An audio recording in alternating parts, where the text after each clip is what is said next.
Hello students, and welcome to preliminary chemistry. We're in the chemical earth topic, and this is video number 3 on the spheres of the earth.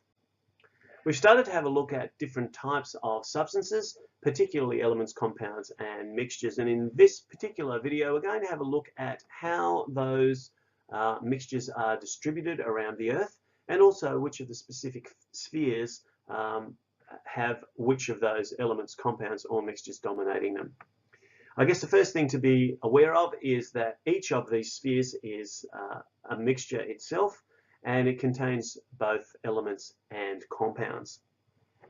There are 4 important spheres that we're going to have a look at here, and they include the atmosphere, which is the air around us, the biosphere, which is the living component, the lithosphere, which is the solid earth, and the hydrosphere, which is dominated obviously by the water, lakes, streams, oceans, and so forth. So firstly, to the biosphere, this is the portion where life exists. If you are studying biology, you know that you are studying living things. So that's the definition for biosphere there. It's dominated by organic molecules, that's carbons, hydrogens, and oxygens, along with other things like nitrogen, phosphorus, sulfur, and so on.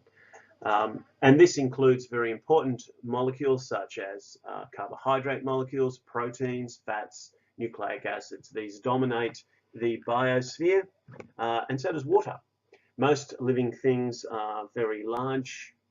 Component of most living things is water, and so hydrogen and oxygen are obviously very important there as well.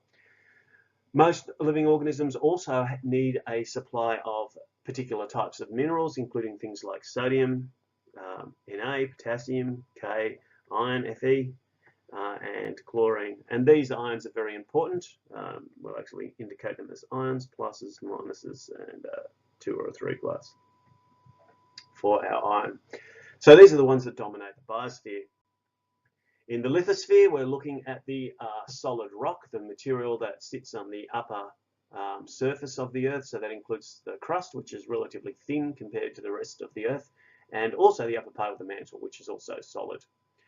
The dominant materials here are silicates, which is combinations of silicon and oxygen in the form SiO2. The simplest silicate that we can look at is quartz.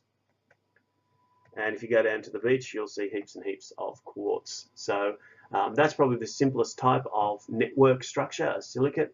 But there's all sorts of complex structures with different types of metals, in particular, metal ions dissolved in them. So we have things like aluminium, iron, copper, and so on that are also part of each of these: aluminium, iron, copper, and so on.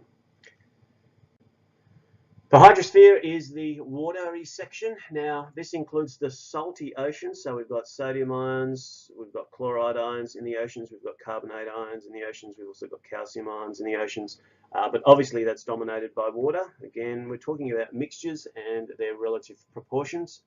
There's a few other trace elements, of course, as well. And also in fresh water, like what we see in rivers, streams, and lakes, can also sometimes have dissolved material from either the soils around, sometimes fertilizers which have been used on the soils, which with the rains have washed down into those rivers, and any other sort of the bedrock that's actually been dissolved away as well. So there can be quite a few different things.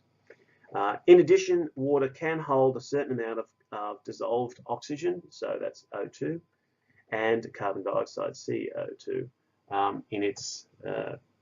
in certain amount of water can hold a certain amount of each of these. So we may find those there as well. And in fact, for living things to exist, they must have access to that oxygen. The final layer that we need to talk about is the atmosphere, and you'd be aware of the fact that about 78% of the atmosphere is nitrogen and about 21% of it is oxygen. So that's pretty much the majority of it. We've got trace elements of neon, argon, helium, hydrogen, carbon dioxide, methane, and so on. So there's lots of other things that are there as well. Ozone, include that as well. That is in the air surrounding us, and the atmosphere can be divided into different levels, which we'll have a look at next year. And And as a consequence, we have a range of different types of trace elements in slightly differing concentrations as we rise through the atmosphere. These are the 4 important spheres that you need to be aware of, and we're going to look at 1 or 2 of these in a little bit more detail when we do our case study in future videos and also in class. Thanks for watching.